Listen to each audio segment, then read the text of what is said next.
বাংলাদেশী নাগরিক পুনরায় অবৈধভাবে নিজের দেশে ফেরার সময় সীমান্ত থেকে গ্রেপ্তার। নাম সবুজ হোসেন, বাড়ি সাতক্ষীরা এলাকায়।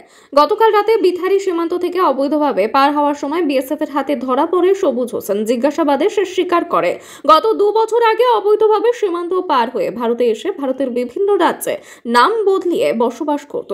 এখন বাংলাদেশিদেরকে খুঁজে খুঁজে ধরপাকড় হচ্ছে, তাই সে আবার বাংলাদেশে ফিরে যাওয়ার চেষ্টা করছিল সীমান্ত পার হয়ে। তখন বিএসএফ ধরে ফেলে।